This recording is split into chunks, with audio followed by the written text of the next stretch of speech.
107.5 WGCI, the size number one for hip hop and R&B. It's the morning show. The destined legend Leon Rogers, the beautiful Kendra G, myself, the shortest damn man in Chicago, Kyle. We got this brother on Zoom with us right now, hanging out with us. You all know how he represents for Dipset. It's the Capo. Jim Jones is on. What up, brother? How y'all feeling? Good morning. We good. Good morning. We good. Yo, first and foremost, appreciate you taking a few minutes just to chop it up this morning, man. We know you got a lot going on. I definitely had a few questions for you, but I just wanted to say that just what you do and just what Dipset has become in terms of like the way you guys have continued to hustle and grind and reinvent yourselves over the years is something to be celebrated. So salute on that. Thank you very much. I appreciate the opportunity of y'all having me on the show this morning. Absolutely. One of the things I wanted to kind of ask you with off the bat was, I know you got the Capo coin going down, man. Cryptocurrency is a big thing right now. You got the Capo coin. Can you talk just a little bit about how you created the Capo coin and just kind of your involvement in the cryptocurrency space right now? The Capo coin was created out of the culture to start talking about cryptocurrency. Like when Meek and everybody and Clubhouse or House Club, whatever that's called, people start going up there and it seemed like culture started talking about crypto, NFTs, and stocks and bonds like it was the next hottest thing in the world that happened. And I didn't want to just be the next person to talk about it. I actually wanted to be in it and be able to use our culture as the power to actually push things forward for me. So I minted the coin with a dope company named Zap Theory. Coin is currently at 1 cent. We're currently doing extremely well. I'm creating a community by using the social currency that will create our own ecosystem. And Capo Coin is pretty much a discounted coin that wherever you get to use the coin that you'll purchase whatever it is for a discounted rate. And what I mean by community, there's so many Black-owned businesses or minority-owned businesses like to have the power to accept this form of currency for payment. And this is what we're trying to do, get everybody to get on board and really turn this into some real currency as the dollar, as the paper dollar gets ready to be out of here and everything will be digital and crypto. I'm pretty much trying to be a step ahead of the game. So by the time we get into that, I will have some real currency in the space that's backed by our people in the culture. So thanks. I love it. Hey, Jim, you're coming to town this weekend. Everybody's excited. And when I think about you being in town, it makes me think of the longevity of you. Just well, you're coming to town, right? May 27th. Yes, that's tomorrow. Okay, you was looking at me like I'm like, did something change? Are they promoting the wrong? Okay. Yeah, I'll be there tomorrow on the 27th. Shout outs to the whole shout outs to Mac. Shout outs to Mac 11, man. Dope artists I have I got nervous for a second. I was like, "You're coming, right? This is what." Okay, no, you said the week. You said the weekend. It kind of threw me off. I believe tomorrow I'm coming. It's Thursday, right? Yeah. Oh, you know what? You're right. I did say the weekend. Okay, so I'm gonna just jump it off. Okay, so you in town and everyone's excited about it. But what it makes me think about is your longevity in this rap game. Like there was a time, like back in the day, when you got to a certain era, we made a lane called old school rappers, but we don't do that no more because everyone is just still relevant. What is your secret to still being a relevant rapper in 2021? I don't think I was thinking about rap at all. I just think about business at this point. I came to a point in my career where business is way more important than rapping. And don't get it twisted. Rap is the music does bring a lot of business, but I've been doing music for so long. So at this point, me staying relevant is just me reinventing myself in different business spaces and using all the ancillary things that come from hip hop to make my life feel comfortable.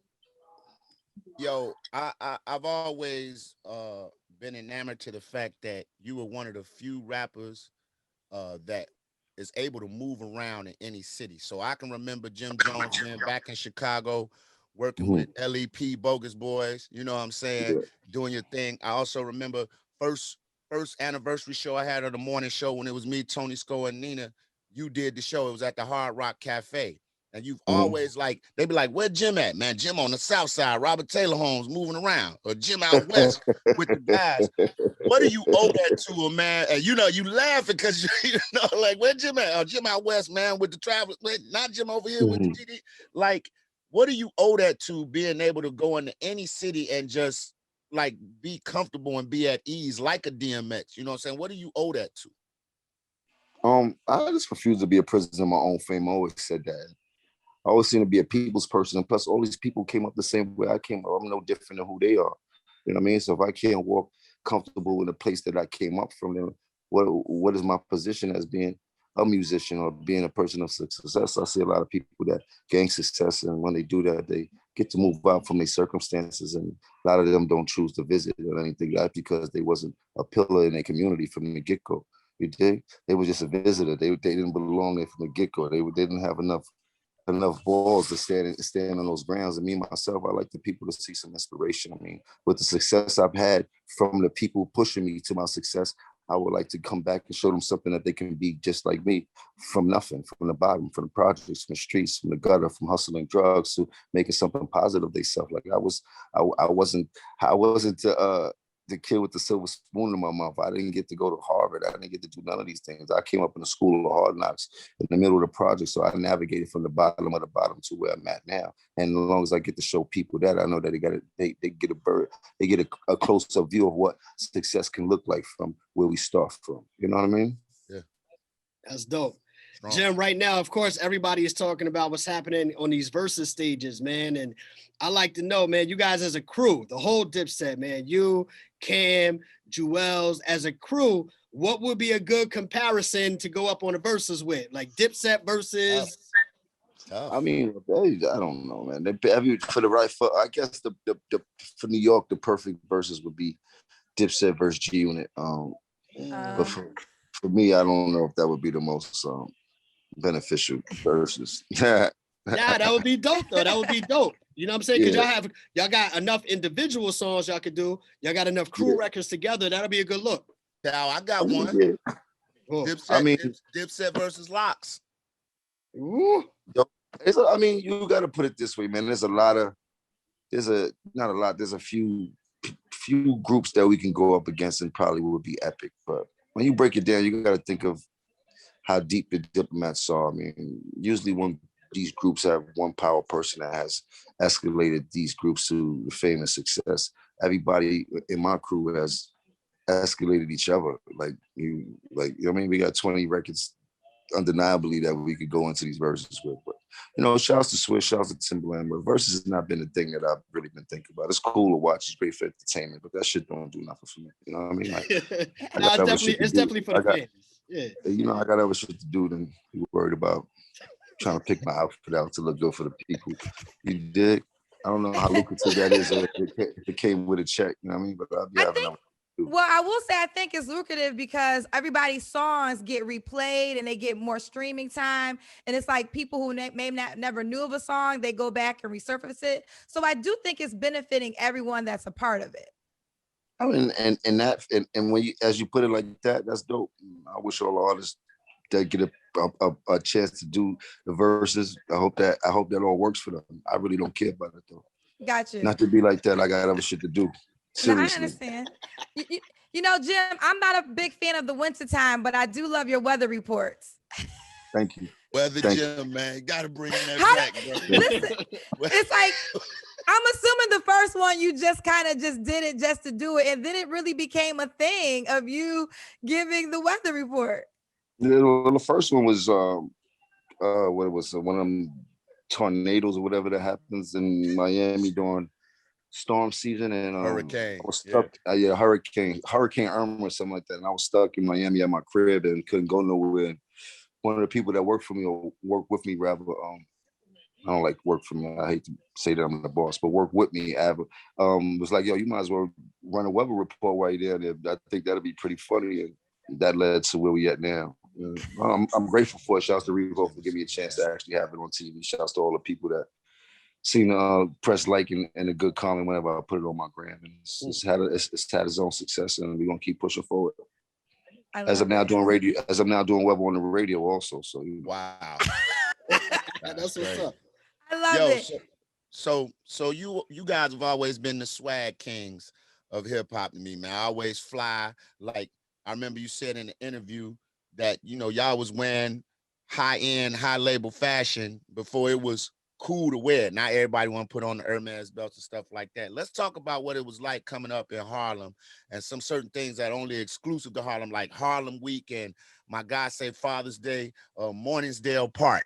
Can you go back to some of your memories? It's Morningside Park. I Morningside. never participated in the Father's Day picnics when I was coming up. I was a little bit too rough for that. I probably was the one that's going to end the Father's Day picnic. I wasn't good at that type of shit in Harlem. Too many people, I get nervous and paranoid and shit like that. But there's plenty of things in Harlem that only happens in Harlem. You got Rucker Park, you got Dyckman Park. Like you said, you got Harlem Week during the week. There's a bunch of memorials that happen that are pretty big. During Harlem, you got all of the dirt bike culture, the bike life culture. Willie's Burgers, the food, the chopped cheese. Our style, our fashion. There's a bunch of things that only goes on in Harlem that people will understand. I mean, I encourage anybody that likes to travel, if you get a chance to travel in the summertime, you should try to spend at least a week in Harlem. And that'll change your life forever. I was just in Harlem. I was just in Harlem 2 weeks ago. I was on 125th Street by the Apollo. I went to Jimmy Jazz's. I stayed at the Olaf Hotel. It was all right. But I was in Harlem. You didn't get to navigate. I wish I knew I would have took you on a real thorough. I went to Chocolates. Was it called Chocolate? Yeah, it's a restaurant. You got the tourist version. You need to go to where all the good spots is, all the good food spots. Like, what about the soul food spot, Jim? Did they take you to the 24-hour fish spot? Like, they got 2 fish spots in Harlem that everybody go to. I will say COVID had a lot of things closed. Yes. So like I remember the chocolate place. Like, that's a spot in Harlem, right? I remember the name. Yeah. That's a spot in Harlem. It's one of the new spots they just built. Harlem been gentrified a lot lately, which is pretty dope. I like to see how it looks. It looks better. I mean, only thing with gentrification is they don't usually include the people that came up in Harlem with the jobs that they're offering. So that's my only problem. But we looking good out there. Is the Kings Dome basketball tournament still going on out there? Nah, Kingdom been shut down for a few years. That was hard. That was right there. Plenty of fun days inside the Kingdom. Hopefully, they'll bring it back up soon. I know they was playing a tournament, I believe last week inside of in the Middle Park. That's Kingdom. So they had a nice little tournament out there. It wasn't Kingdom though, but it was good. It was for the kids. And what about Sylvia? Sylvia's still there? Sylvia's still popping. Sylvia is a staple of Harlem. You're looking for soul food. That's usually the go-to place if you're a tourist or out of town and things like that. And they're gonna set you right. They're gonna definitely set you right. The service in there is impeccable. No doubt. I love it. I got one more question for you, man. Just back on your business really quick. One thing I saw that was pretty dope was you coming up with the Quarantine Studios. Yeah. Tell me a little bit about that. That allows people to do studio sessions virtually in different locations simultaneously, correct? Yeah. Yes. Okay. Quarantine Studios, there's 2 sides to it. The tech side is I figured out how to record virtually in real time with damn near 0 latency, or at least about a latency that's pretty much known to mankind. No different than what you would do on Zoom, multi platform where you can have a bunch of people on. But my engineer could be on Mars as long as he got Wi-Fi, and whoever else needs to record, they just need to be inside a home studio or inside a studio, period. And there'll be no physical engineers needed, and you can record and collaborate with whoever. If a person was in China or if a person was in LA, like I did a record with T.I. like 3 days ago. He was in LA. I'm in Jersey. My engineer's in Atlanta. So it'll put you in phase of how the shit gets done and things like that. So it's pretty dope. Shouts to Amazon and AWS. AWS has built the technology out from all the platforms. I figured out how to manipulate and put together and work cohesively for myself, which I thought was pretty dope. And then I finally got to talk to somebody who knows a little bit more than me, which was AWS. And they were pretty surprised at what I figured out how to do. And now we're here. I got a full deal with them as they built out the whole technology. I'm working on some big deals. Yeah, that's super dope. Yeah. You know, Jim, I don't think you're associated with anymore Love and Hip Hop, but I remember the first season, how you and your family, we fell in love with your mom, we fell in love with your relationship with Chrissy. And you know, us females, we still have this want, and you probably so tired of this question, but I'm gonna ask it anyways. Is there still pressure for you and Chrissy to get officially married? You know, you married? I'm not married. Your mama married? My mother wasn't married either. All right, then. So that should answer your question. Why you worried about me getting married?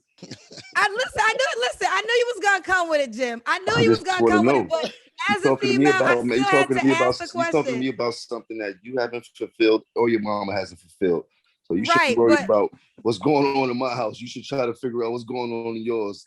okay, fair enough. But now, can I give a rebuttal? It's because I watch y'all relationship on television. I Now, get I it. understand what you're saying, but as a fan watching the relationship on television, that is something that fans, we always kind of have that question. Now, As a fan, you okay, fans need as to, a you fan, fans need to turn around and see if your mama's married or if your father's married. That's what you fans need to do. And if you that's not going on in your household, you fans shouldn't ask me any questions. You dig? I'm only letting people that has grown up in a household that's married, mother and father, and if you are in a marriage. If you're not in a marriage or your parents haven't been married, you're not allowed to ask me that question no more. I like how that is. I'm keeping that one from here on in for all interviews. and there you have it. Listen. I already knew you was going. I'm I just, already knew you was I'm gonna just come playing with. with you. Nah, I'm Jim, just it's playing with you. good. Marriage is a lovely thing.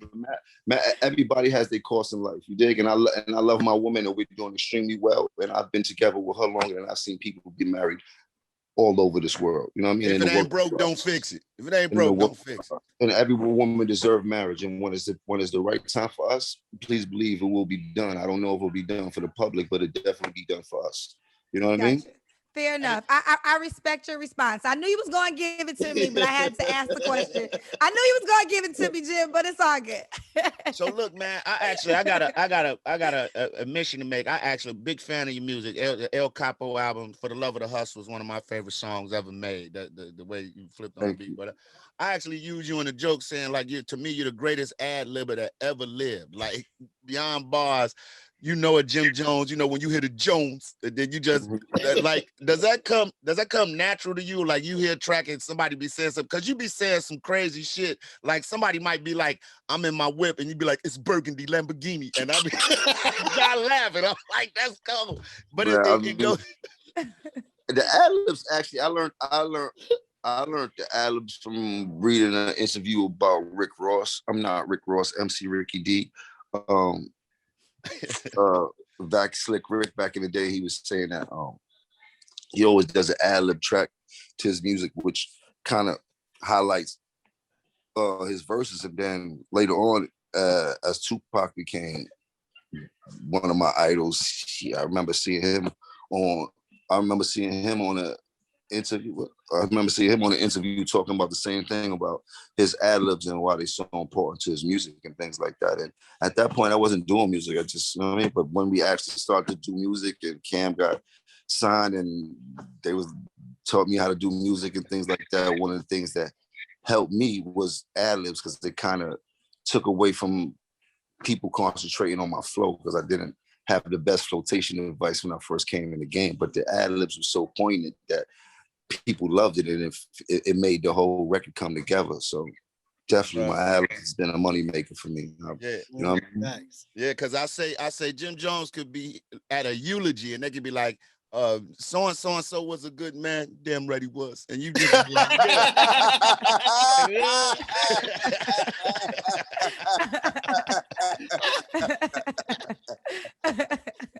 Oh man, no man,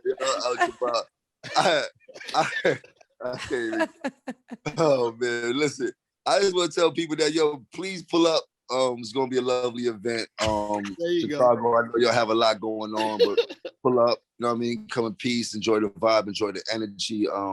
Shouts to Mac 11. Shouts to I Get Guap. My man Sergio has put this thing together for all these up and coming artists out of Chicago, which I want people to know this is not about me. It's about the new artists that's coming up to get a chance to get on this platform, perform, and let the town see what they got, because music is still big for our society and our culture, and taking people from out of the depths of the ghetto to the heights of success and change their life. And this is what we do these type of events for. It's not more about the money, but more about the opportunity that we're giving these kids and the opportunities that I didn't have when I was coming up doing music. And that's why I'm so adamant about being there. As you can see, I'm not in it for the money. There's no big promoters. Actually, a colleague of mine who's been helping me out with VL Records and bringing me artists, and he has a brilliant mind, and he has so love for the town of Chicago. Like, that's one thing I see about him. He always put on for the artists, from the Cowboy to Mac 11 to a few other artists that Serge has been putting on. So, look forward for tomorrow. Y'all come out, have a ball, come smoke it up, come drink it up, and enjoy this music with the kids. And I'm gonna pop on and do some of your favorites, without a doubt. Just want to make sure I get that out there, man, please. But I definitely appreciate y'all. I know it's early in the morning. I'm not the most friendly person in the morning. I don't take my faces and my demeanor for anything but me just waking up. I definitely appreciate the opportunity that I get anytime I get to talk on a platform like this. Chicago's been one of me and Cam's favorite places for as long as I can remember, as we had real estate out there in Wrigleyville and things like that. So I definitely tip my hat to y'all for keeping the culture alive and keeping the music going out there from what y'all have going on. It's not too often you get people like yourself in these positions. So I encourage y'all to keep doing what you're doing for the people who aspire to be a Jim Jones or Meek Mill or whoever it is that they aspire to be. We can't do it without people like yourself, without these platforms. So thank you. Oh, I love We you, appreciate Jim. you, Jim. And that being said, man, when things open back up, man, we look forward to getting you actually in the studio when this COVID shit is out of here, man. Appreciate it. Nah, definitely. I'm pulling up. And if I ever get married, I'm inviting you to my wedding, Jim. Can't wait. I got the ad-libs. You got a good you one. got you got to speak at the wedding. Yo, what the bench like now, Jim? Because I know you stay in the gym. What the bench like now? You know what, man? When people see me working out, man, I can't really bench like I used to, because I actually got 3 tears in my shoulder, like terrible. I should be going. Your labor. Yeah, like I was playing ball, trying to be too strong, do like 6'8", landed on my shoulder, tore it up. It was like 2 years ago. So, but I'm in definitely great shape and things like that. And if it came down to it, I probably could push a building. But I've been more like the full body and just trying to make sure that the whole complete package is there. Try to stay in shape for when I get home, so I don't have my lady looking at other dudes that's in shape shit.